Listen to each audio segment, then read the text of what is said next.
নমস্কার, আমি অয়ন। গল্প কথায় আবারও সকলকে জানাই স্বাগত। আশা করি সকলেই ভালো আছেন। শুরুতেই একটা বিনীত অনুরোধ, আমাদের গল্পগুলো আপনাদের কেমন লাগছে অবশ্যই কমেন্ট করে জানাবেন। মনে রাখবেন, আপনাদের প্রতিটি মন্তব্য আমাদের কাছে পরবর্তী কাজের অনুপ্রেরণা সম। আজকের গল্প ঈপ্সিতা আচার্যের লেখা নাখুরি। আমি ঈপ্সিতা আচার্য, দ্বাদশ শ্রেণীতে পাঠরতা। আপনারা আমার গল্প পড়ে থাকতে পারেন, আবার নাও পড়ে থাকতে পারেন। আনন্দমেলা আর কিশোর ভারতীর মতন শিশু কিশোর পত্রপত্রিকায় আমার গল্প লেখা শুরু 8 বছর বয়সে। হ্যাপি দাদার আসরে তখনই গিয়ে নিজের লেখা পাঠ। মূলত গল্প বানিয়ে বলা বা লেখা মায়ের কাছ থেকেই শেখা। মায়ের রামপুরহাটের মামাবাড়ির রঙিন গল্প শুনেই অনুপ্রাণিত। বাবা আবৃত্তি শিল্পী বলেও বটে। সদ্য আনন্দবাজারের সাবাস বাংলা উদ্যোগের নির্বাচিত লেখিকা আমি। এখন ভার্চুয়ালি লিখছি পোর্টাল ডিজিটাল ম্যাগাজিনে। আজকের গল্পে কাবিলের ভূমিকায় অতনু, প্রান্তিকের চরিত্রে শুভদীপ, প্রান্তিকের মায়ের ভূমিকায় শ্যামা, অনুষ্কার চরিত্রে রাকা, ডক্টর ভৌমিকের ভূমিকায় দেবাঞ্জন, কোম্পানির এক্সিকিউটিভের চরিত্রে বিপ্রতীপ, নিবেদিতার ভূমিকায় ইন্দ্রিতা। এছাড়া গল্প পাঠ ও অন্যান্য চরিত্রে আমি অয়ন। শুরু হচ্ছে আজকের গল্প, ঈপ্সিতা আচার্যর কাহিনী নাখুরি।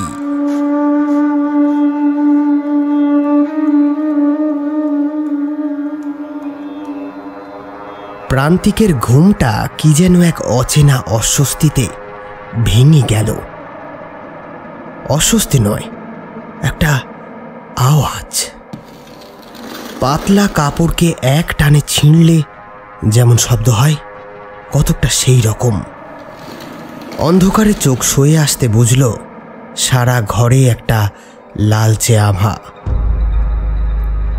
ও খাট থেকে নামতে গেল। মেঝেতে পা ঠেকতেই বুঝল মেঝের টাইলসে তো পা ঠেকছে না। কি যেন দানা দানা, আর নাকে ভেসে আসছে একটা গন্ধ।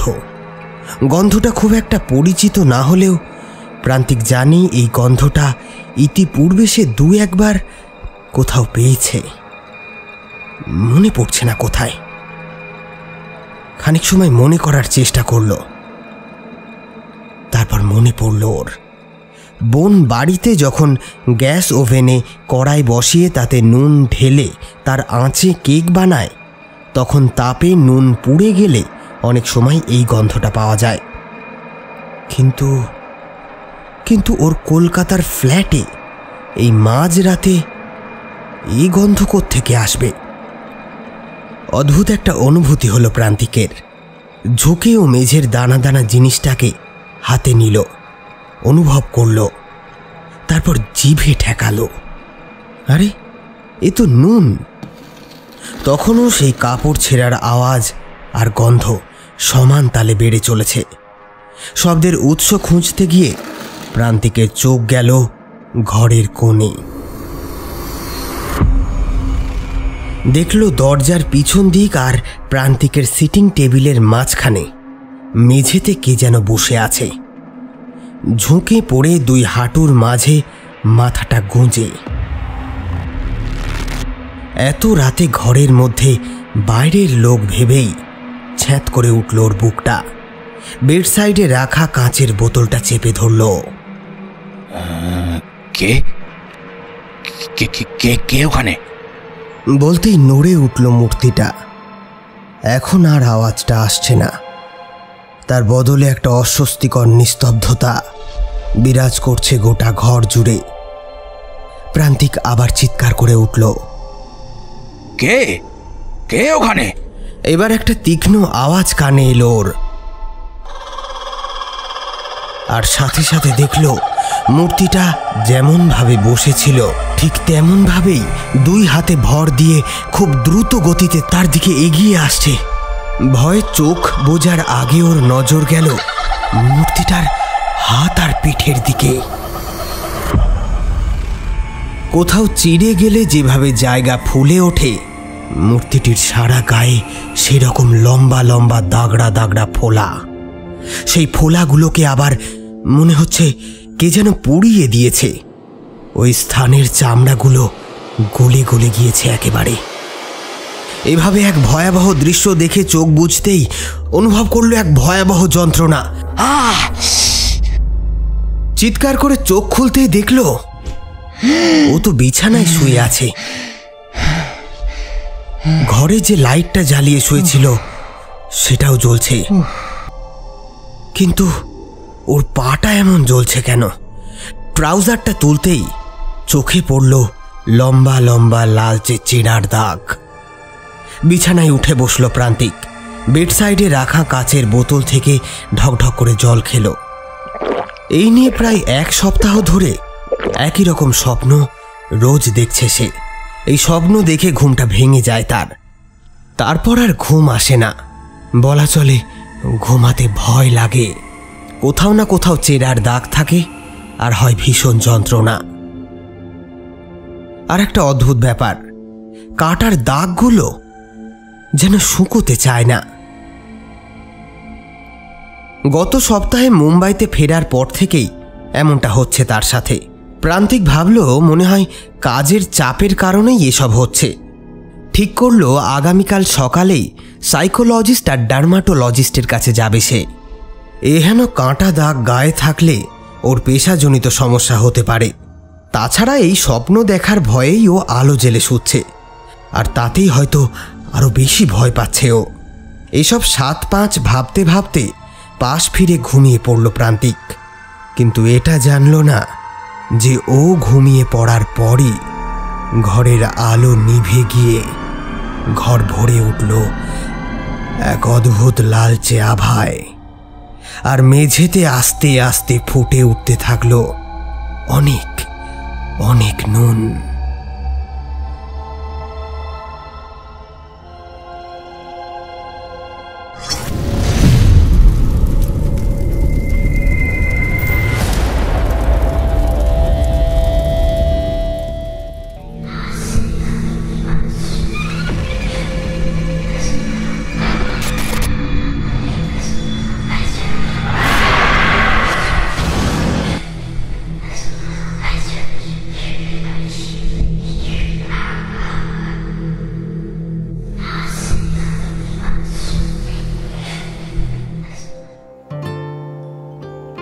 প্রান্তিক এখন বেশ নাম করা কলকাতা ভিত্তিক মডেল।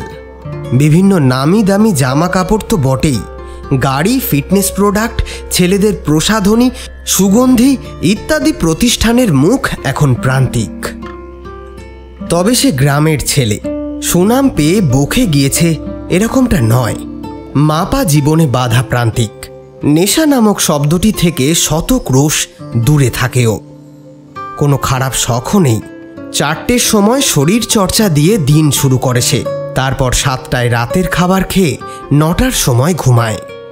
এছাড়া বিভিন্ন পার্টিতে তাকে দেখা যায় না বলে অনেকে আবার না কুঁচু বলে ডাকে।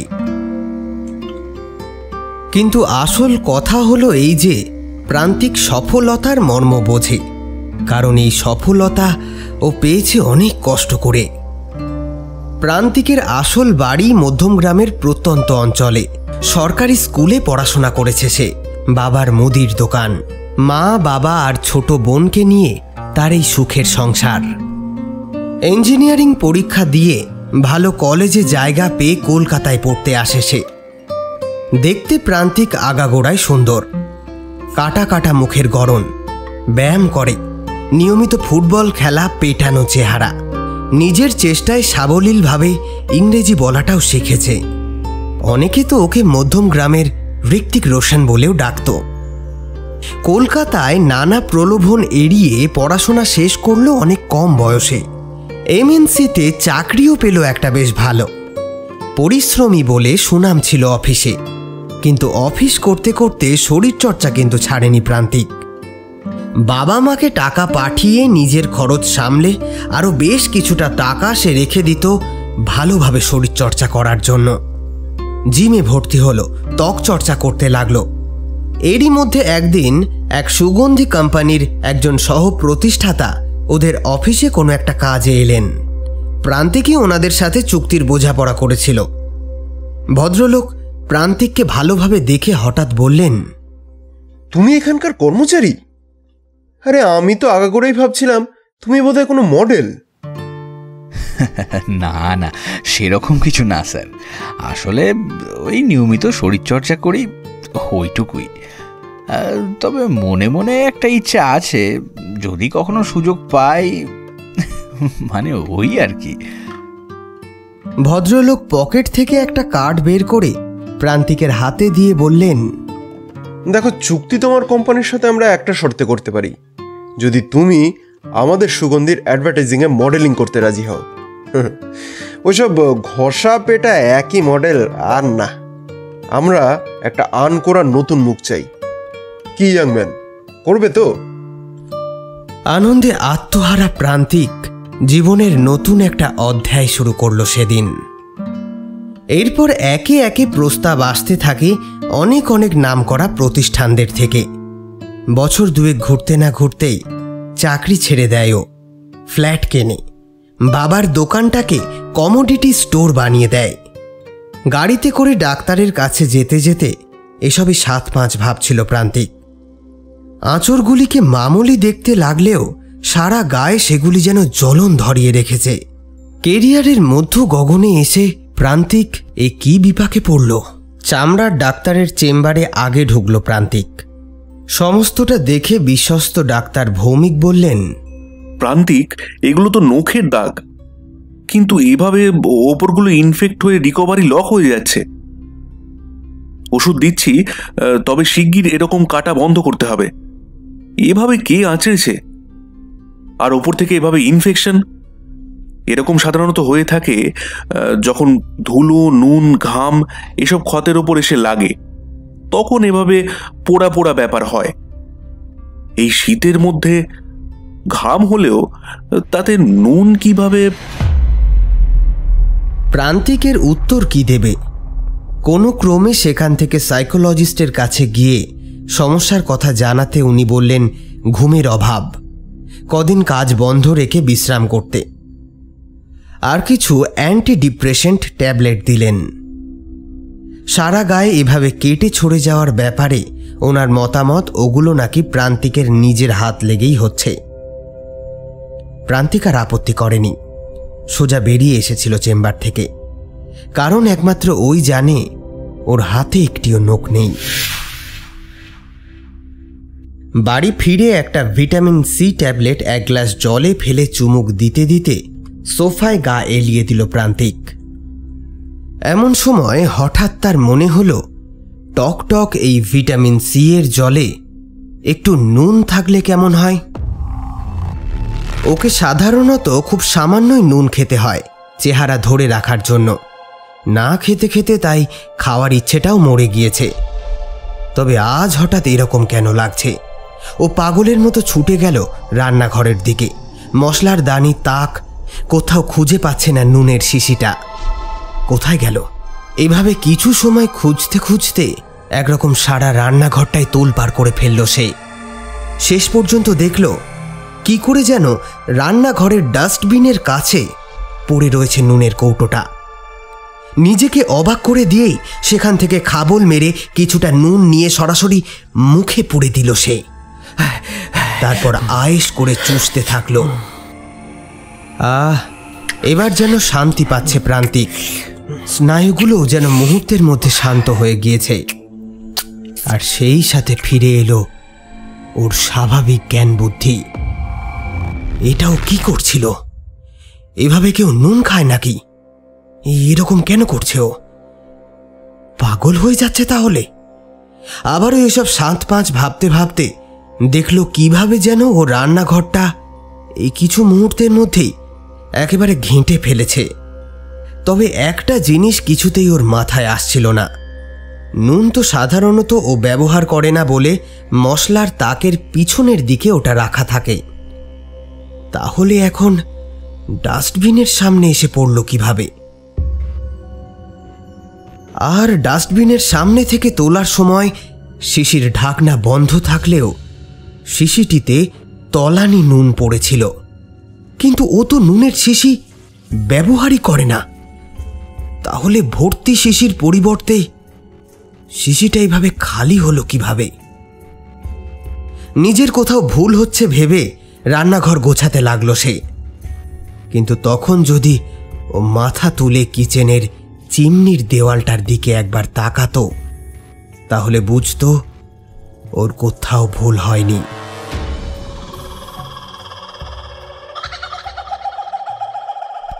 রান্নাঘর গুছিয়ে উঠতে উঠতে 4টে বেজে গেল। দুপুরের খাবার খেতে আর ইচ্ছা করল না প্রান্তিকের। একটা অদ্ভুত ক্লান্তি যেন গ্রাস করতে থাকলো ওকে। মায়ের জন্য, বাড়ির জন্য খুব মন কেমন করছে ওর।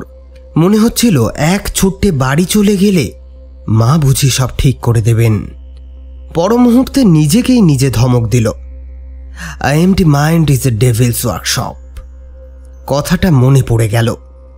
কাল থেকেই শুটে ফিরে যাবে। তাছাড়া বয়স্ক বাবা মাকে এসব বললে বেচারারা খামোখা চিন্তা করবে। এসব বলে মনকে বুঝ দিল ঠিকই, কিন্তু একা থাকতে আর মন চাইছে না। তাই বুদ্ধি করে ঠিক করল রাত্রিটা কদিন কোনো বন্ধুকে এসে থাকতে বলবে। হাতে গোনা কয়েকটা বন্ধু প্রান্তিকের, কিন্তু বেশিরভাগই কলেজ জীবন থেকে। নিজের কর্মক্ষেত্রে বন্ধুত্ব সে করে না, কারণ জানে সেখানে বন্ধুত্ব কেবলই মৌখিক, ভেতর ভেতর শুধুই প্রতিদ্বন্দ্বিতা। যাই হোক, রাতে থাকার কথাতে প্রথমেই মনে পড়ল কাবিল খানের কথা। মজা করে যাকে ওরা ক্যাবলা বলে ডাকত। যেমন দরাজ চেহারা, তেমনই তার মন। খেতে খাওয়াতে, আনন্দ করতে তার জুড়ি মেলা ভার।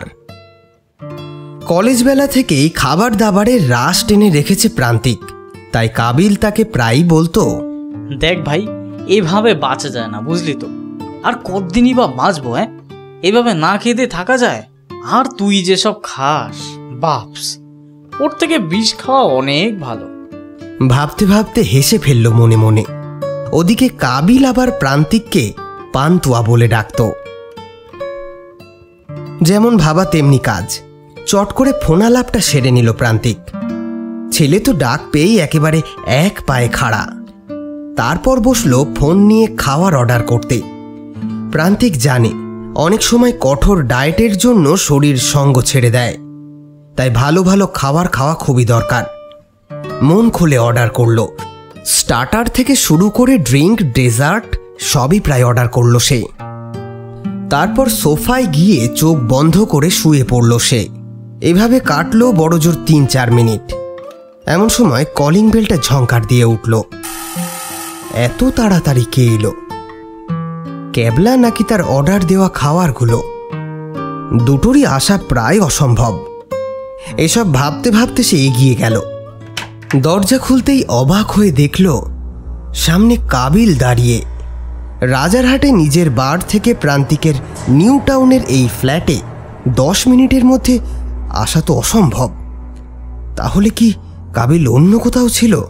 কিন্তু ফোনেও তো সে বলল ম্যানেজার এলে তবেই সে আসছে। আর ওর চোখ মুখটা এরকম কেন? চোখ লাল, ঠোঁট শুকিয়ে সাদাটে। ঢুকেই একটা কাষ্ট হাসি হেসে বলল, প্রান্তিক, একটু নুন দে তো ভাই, খুব দরকার, বাথরুমে যাব নিয়ে। নুন তো সে তো রান্নাঘরে রয়েছে, যা গিয়ে নিয়ে নে। ওহ, দে না তুই, চাইছি তো। একরাশ বিস্ময় নিয়ে নুনের কৌটোটা ধরিয়ে দিল কাবিলের হাতে। একরকম দৌড়াতে দৌড়াতে কাবিল গিয়ে ঢুকল বাথরুমে। ব্যাপারটা হজম করতে প্রান্তিকের কাটল প্রায় 10 মিনিট। এতক্ষণ ধরে ছেলেটা বাথরুমে কি করছে? দেখতেই যাবে, এমন সময় কলিং বেলটা আবারও বেজে উঠল। এবার দরজা খুলতে সে যা দেখল তাতে প্রান্তিকের অজ্ঞান হয়ে যাওয়ার দশা। দরজায় দাঁড়িয়ে কাবিল, দিব্যি সুস্থ সবল, হাসি মাখা মুখ। প্রান্তিককে দেখে সে বলল, কিরে পান্তুয়া, আমায় প্রথমবার দেখছিস নাকি আমার প্রেমে পড়েছিস? হ্যাঁ, কিন্তু তখন শুধু প্রান্তিকই জানে ওর ভেতরে কি চলছে। তাহলে আগে যে এসেছে সে কে ছিল? এমন সময় হঠাৎ মনে পড়ল তার আর একটা কথা। কাবিল তো ওর ফ্ল্যাটে এই প্রথমবার এলো। প্রান্তিকের ফ্ল্যাটে বাথরুমে যেতে হলে একটা ঘরের মধ্যে দিয়ে যেতে হয়, যেটা প্রান্তিক না দেখালে কারোর পক্ষে যাওয়া অসম্ভব। তবে আগের বার যে এসেছে সে কিন্তু বাথরুমের ঠিকানা জিজ্ঞাসা করেনি। কাবিলকে দরজায় রেখে সে ছুটে গেল বাথরুমের দিকে। দেখল বাথরুমের দরজাটা বাইরে থেকে বন্ধ, কোনো রকম অস্বাভাবিকতার লেশ মাত্র নেই।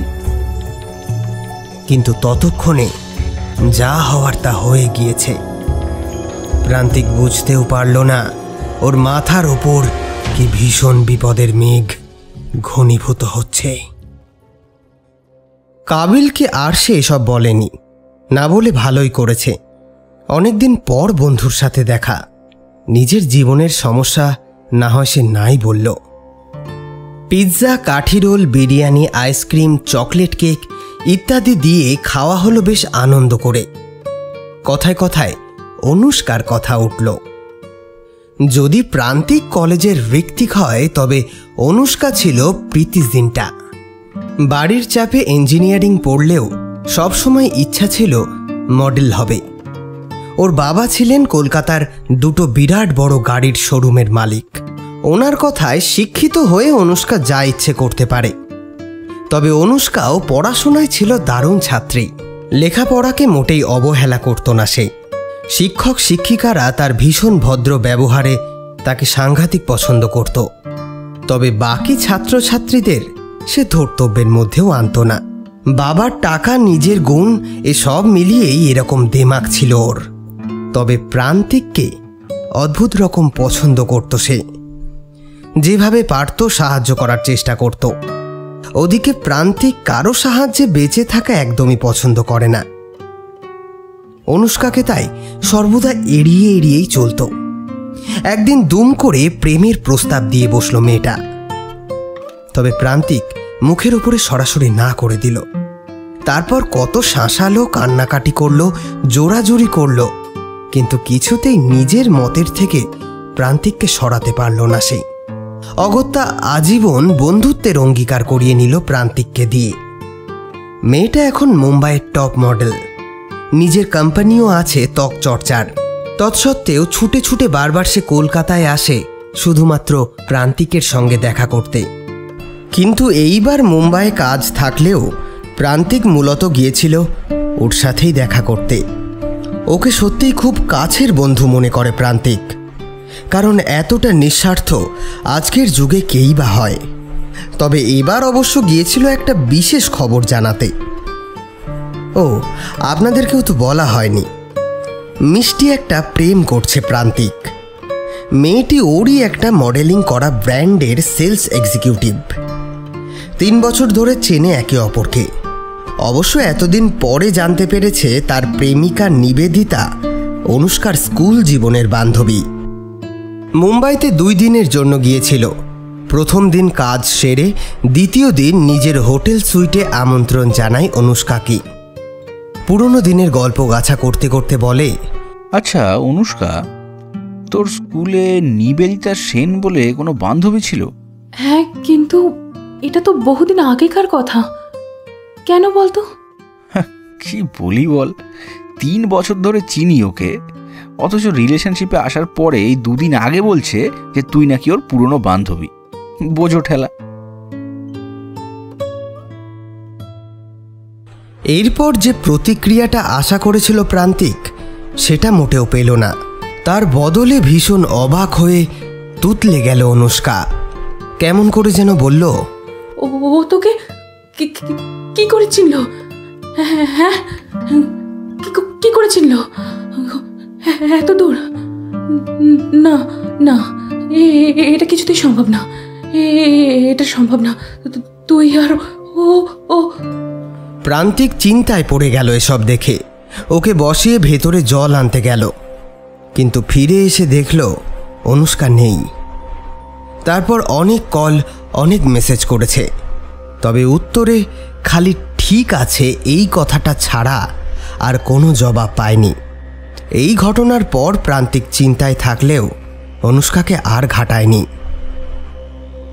কাবিল এইসব শুনে বলল, বুঝছি রে ভাই, সব বুঝছি। আসলে অনুষ্কা যে তোর সঙ্গে ক্যান মেশে, হ্যাঁ তুই ছাড়া আমরা সবাই বুঝি। হিংসা হওয়াটা স্বাভাবিক, তাই যেটা কইতাছি শোন, তুই নিবেদিতা ভাবিরে ওর দিয়া দূরে রাখিস, বুঝলি? এই এক সমস্যা। উত্তেজিত হয়ে গেলেই কাবিল বাঙাল ভাষায় কথা বলে। প্রান্তিক জানে একে বুঝিয়েও কোনো লাভ নেই। আসলে অনুষ্কা যে কতটা ভালো মেয়ে সেটা তো প্রান্তিক জানেই। তাই আর কথা না বাড়িয়ে নেটফ্লিক্স দেখতে লাগলো দুইজনে। দেখতে দেখতে এক ফাঁকে বাথরুমে যায় প্রান্তিক। কাজ সেরে হাত ধুচ্ছে যখন হঠাৎ বাথরুমের লাইটটা কেঁপে উঠল। পাত্তা না দিয়ে হাত মুছছে, এমন সময় দেখল বেসিনের ফুটোগুলো দিয়ে জল বেরিয়ে আসছে। একটু একটু করে মুখটাকে বেসিনের ওই ছিদ্রগুলির কাছে নিয়ে গিয়ে দেখতে থাকলো প্রান্তিক। বোধহয় জলের লাইনের কোনো সমস্যা হয়েছে। ফুটোগুলোর মধ্যে ভালো করে দেখতে গিয়েই ওর চোখে পড়ল ফুটোগুলোর মধ্যে দিয়ে খাঁচ কাটা কি যেন সব দেখা যাচ্ছে, কালো রঙের ছোপ ছোপ ধরা। নোংরা কিছু জমেছে বোধহয়, তবে ময়লাগুলো কেমন যেন নড়ে চড়ে উঠছে না। প্রান্তিক এক দৃষ্টি চেয়ে আছে সেই দিকেই। এমন সময় হঠাৎ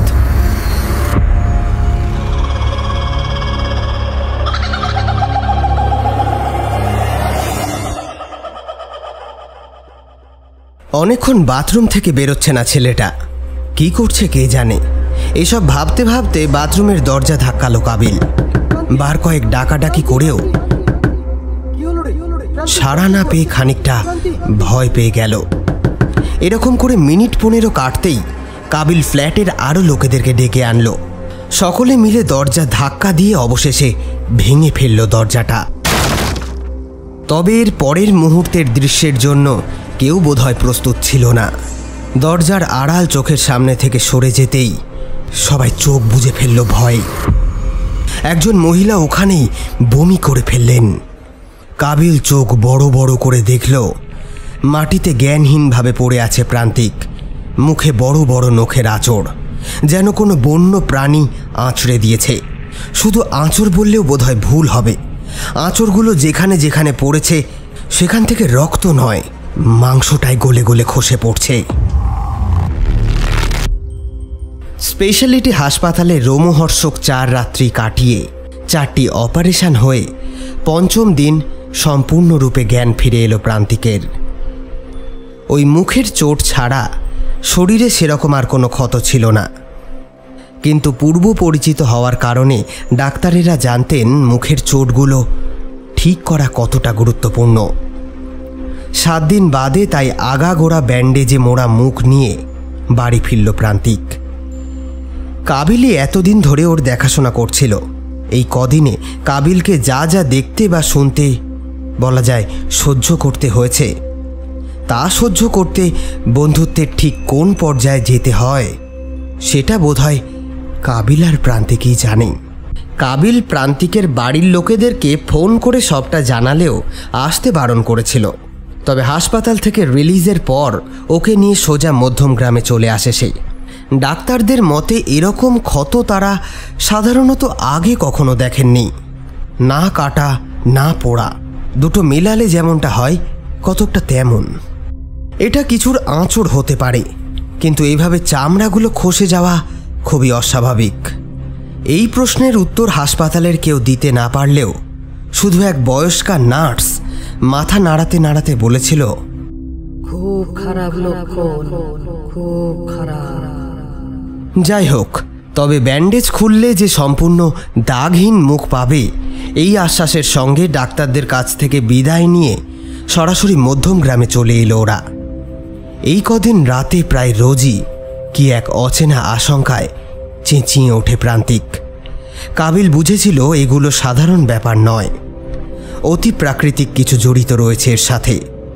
প্রান্তিককে ও যত তাড়াতাড়ি সম্ভব ওর বাবা মায়ের কাছে নিয়ে যেতে চাইছিল।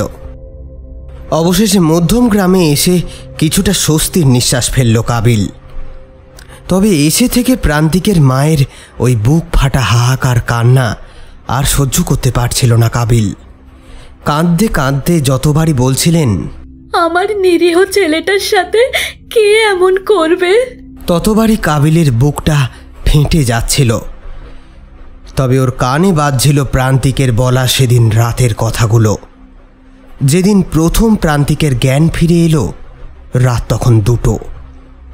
গোঙানির আওয়াজে কাবিলেরও ঘুম ভেঙে যায়। তখন দেখে প্রান্তিক বিছানায় শুয়ে এপাশ ওপাশ করছে। ছুটে ডাক্তারকে ডাকতেই যাবে, এমন সময় শুনল খুব অস্ফুট স্বরে প্রান্তিক কি যেন বলছে। কাবিল, কাবিল, কাবিল ভাই, ভাই ও আমার ছাড়বে না, ছাড়বে না। বেসিনের নিচে লুকিয়েছিল, বেসিনের মুখ নিয়ে যেতেই নখ নখ বেরিয়ে এলো গর্তগুলো থেকে। তারপর তারপর একটু একটু করে মুখ থেকে মাংস তুলে নিল।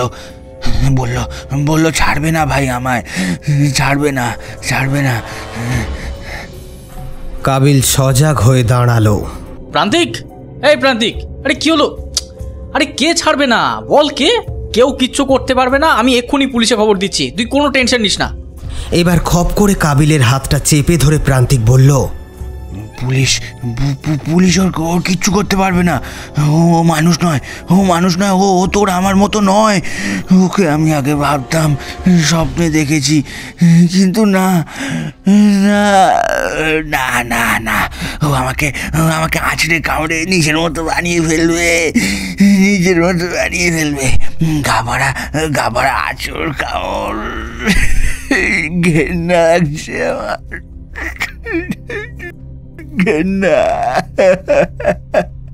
এভাবে নিজের সমস্ত ড্রেসিংগুলোকে খারাপ করে হাউমাউ করে কাঁদতে থাকলো প্রান্তিক। অবশেষে নার্স ছুটে এসে ওকে ঘুমের ইঞ্জেকশন দিয়ে গেলেন। একটা বাচ্চার মতো ফোঁপাতে ফোঁপাতে ঘুমিয়ে পড়ল।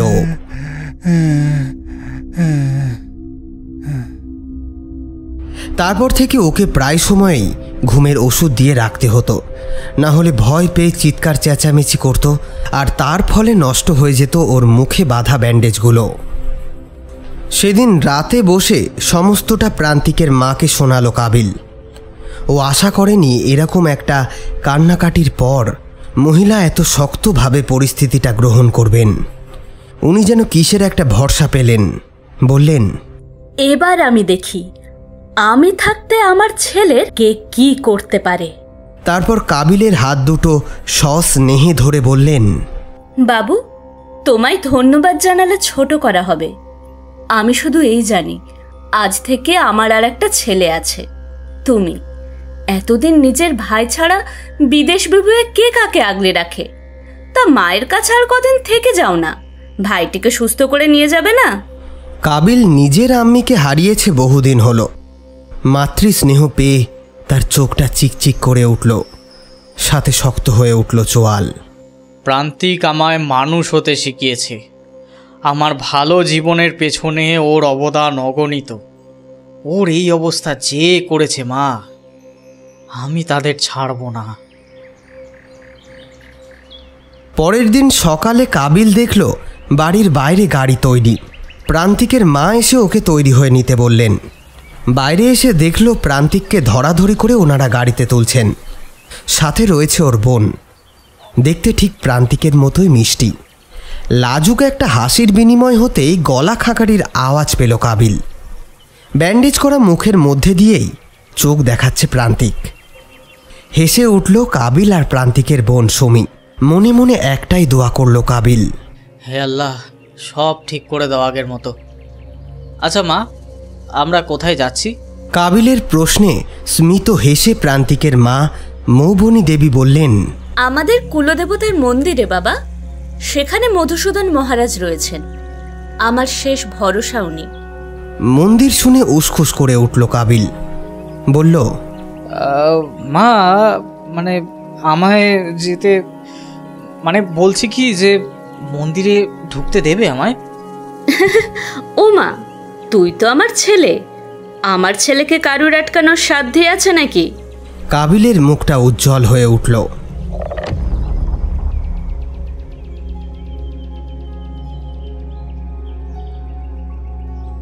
গাড়িটা এসে থামল একটা ধবধবে সাদা মন্দিরের সামনে।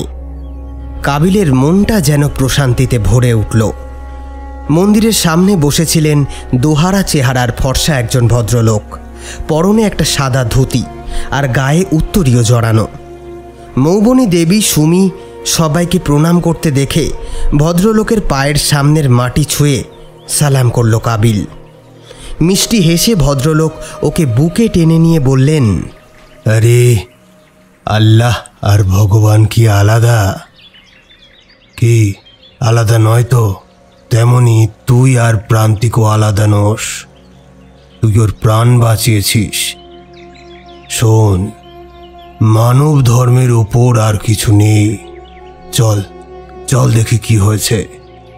মধুসূদন বাবা মন্দিরেই থাকেন, মা শ্যামার পুজো করেন আর মাঝে মাঝে কোথায় যেন চলে যান, আবার ফিরেও আসেন কদিন পর।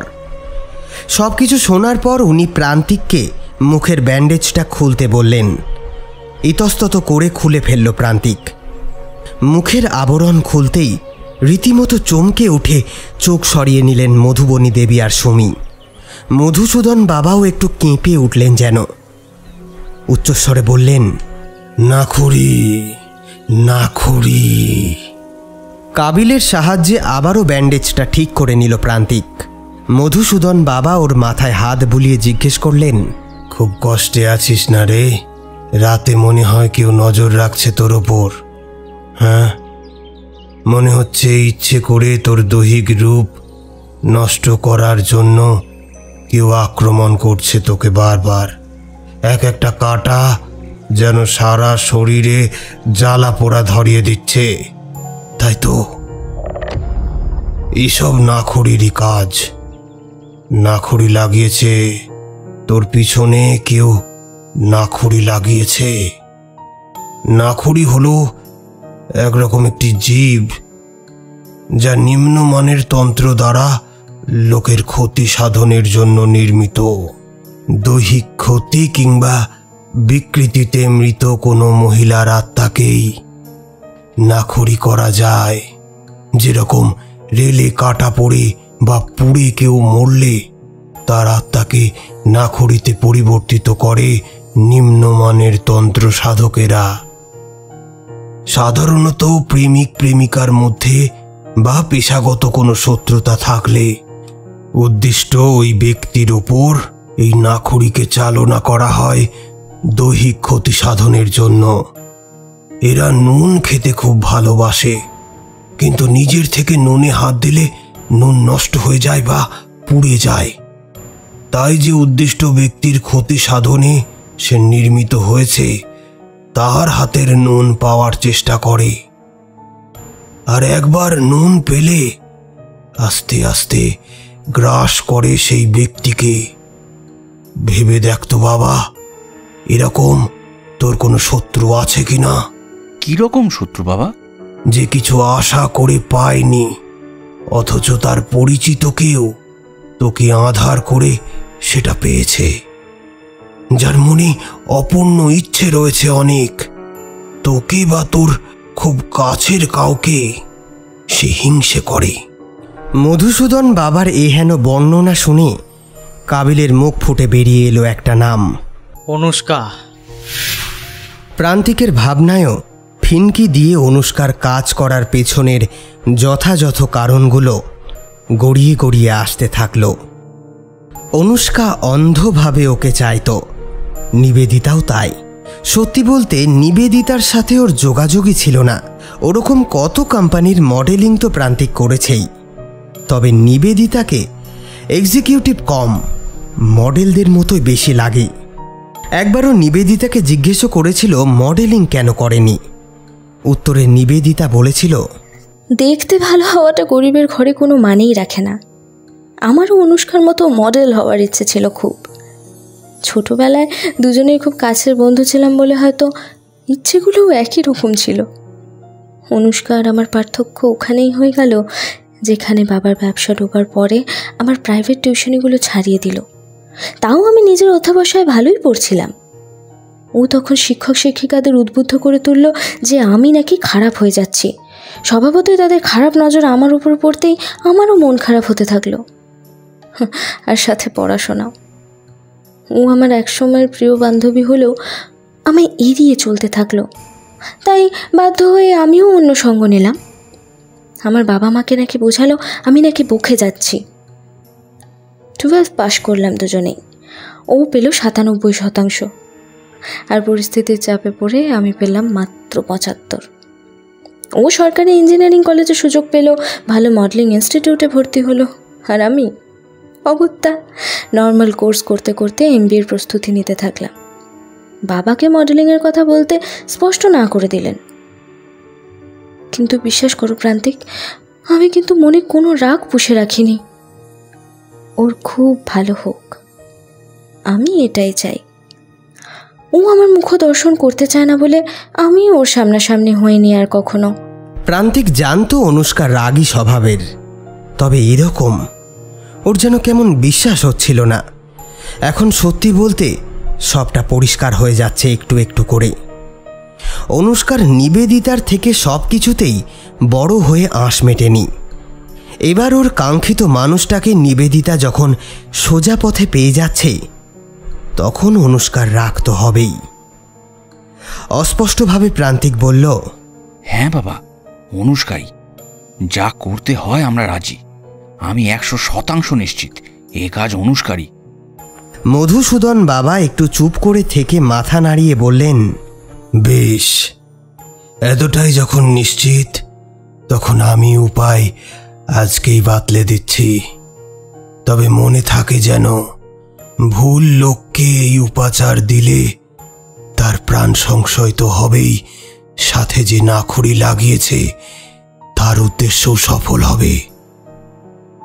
নাখুরি আস্তে আস্তে প্রান্তিকের দেহটা গ্রাস করে সেটা নিজের মতো করে ব্যবহার করতে করতে ওকে মৃত্যুর দিকে ঠেলে দেবে। এই শুনে মৌবনী দেবী ফুঁপিয়ে ফুঁপিয়ে কাঁদতে থাকল। মহারাজ সান্ত্বনার সুরে বলে উঠলেন, মা কাঁদবেন না, কাঁদবেন না। বেশিরভাগ সময়েই এই প্রক্রিয়া বেশ কার্যকরী হয়।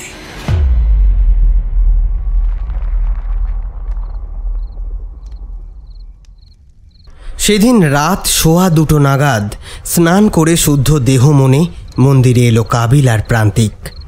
প্রান্তিকের মাকে ওরা বাড়িতেই রেখে এসেছে, আর কষ্ট দিতে চায়নি। সমস্ত জোগাড় যন্ত্র করে যজ্ঞ শুরু হলো রাত 3টের সময়, যাকে ইংরেজিতে দ্য ডেভিলস আওয়ার বলা হয়। মন্দিরের পেছনে সমস্ত উপাচারের জোগাড় যন্ত্র করা হয়েছে। যজ্ঞ হচ্ছে সেখানেই। কুশের আসনে বসে প্রথমে অনেকক্ষণ দরাজ গলায় মন্ত্রপাঠ করলেন মধুসূদন মহারাজ। তারপর কাবিলকে বললেন প্রান্তিককে ধরে অগ্নিকুণ্ডের চারপাশে 9 বার হাঁটাতে। ঠিক তখনই শুরু হলো অদ্ভুত সব ব্যাপারগুলো। কোনো এক দুর্ভেদ্য শক্তি বারবার ওদের আগুনের থেকে ঠেলে সরিয়ে দিচ্ছিল। যতবার ওরা বাধা পাচ্ছিল তত জোর হচ্ছিল মহারাজের মন্ত্রপাঠ। একসময় ভীষণ জোরে হাওয়া দিতে লাগলো, যেন আগুনটা এইবার নিভে যাবে, কিন্তু কোনো মতে ওটাকে জ্বালিয়ে রাখা হলো। কিছুক্ষণ পর চারপাশ শান্ত হয়ে এলো, সমাপন হলো যজ্ঞ। এরপর মহারাজ কবচের জন্য প্রান্তিকের নখ কাটতে কাছে যেতেই হঠাৎ চেপে ধরল মহারাজের গলার কাছটা, তাও আবার নখ দিয়ে। চোখ বুঝেই এ কাজও করেছিল। বীজ মন্ত্র জপ করে কোনো মতে ছাড়ালেন মহারাজ। সব কিছু শেষ হতে ভোর হয়ে গেল। ততক্ষণে নেতিয়ে কাবিলের গায়ে লেপ্টে আছে প্রান্তিক। মহারাজ কাবিলের হাতে একটা কবচ ধরিয়ে বললেন, এই গুরুদায়িত্ব তোমাকেই পালন করতে হবে। অনুষ্কার এই কবচকে এক ঘরে কিছু ঘন্টার জন্য রাখতে হবে, তাহলে নাখুরি নিজের আহ্বানকারীকেই নিয়ে যাবে সাথে। তবে কোনো রকম ভুল যেন না হয়। বাড়ি গিয়ে টেনে ঘুমালো দুইজনে। সকালে উঠে অদ্ভুত জিনিস দেখলো একটা, প্রান্তিকের গায়ে আর একটাও দাগ নেই।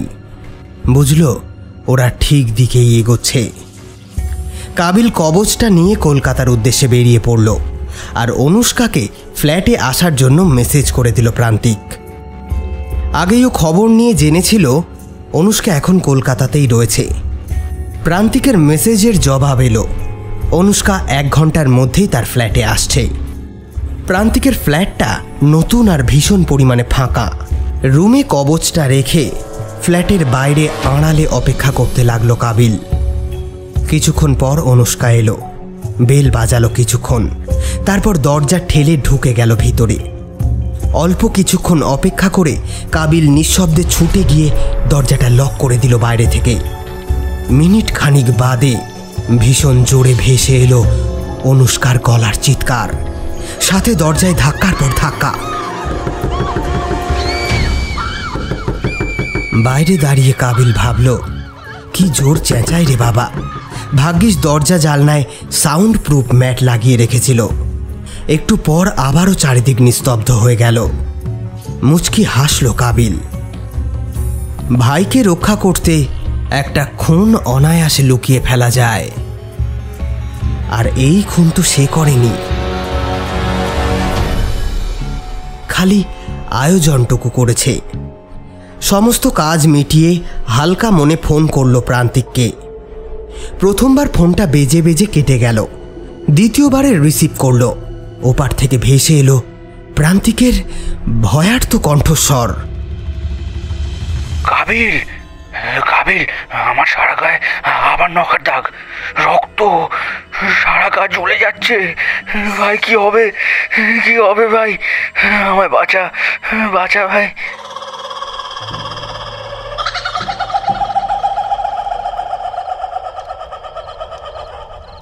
দু মাস পরের ঘটনা।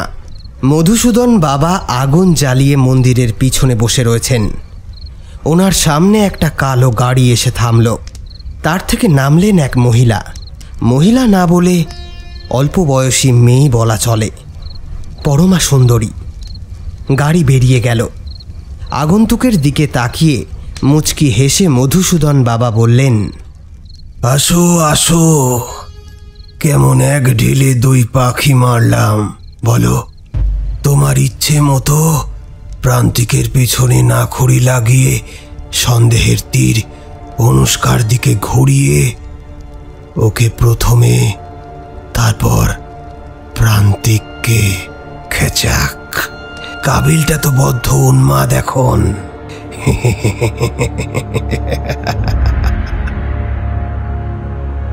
এবার তুমি খুশি তো নিবেদিতা?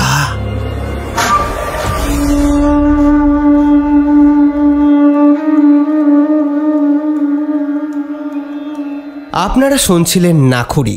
গল্পটি কেমন লাগলো কমেন্ট বক্সে অবশ্যই জানিয়ে যাবেন। যে সমস্ত শ্রোতা বন্ধুরা এখনও আমাদের চ্যানেলটিকে সাবস্ক্রাইব করেননি, তারা এখনই চ্যানেলটিকে সাবস্ক্রাইব করে প্রেস করে দিন বেল আইকন। আমাদের অফিসিয়াল পার্টনার ফেসবুক গ্রুপ ভূতান্বেষী। আজকের সমগ্র পর্ব পরিচালনায় গল্প কথা টিম, পোস্টার ডিজাইনিং এবং সাউন্ড এডিটিংয়ে আমি অয়ন। আজ এই পর্যন্তই। পরবর্তী সপ্তাহে আবারও হাজির হব হাড় হিম করা কোনো গল্প নিয়ে।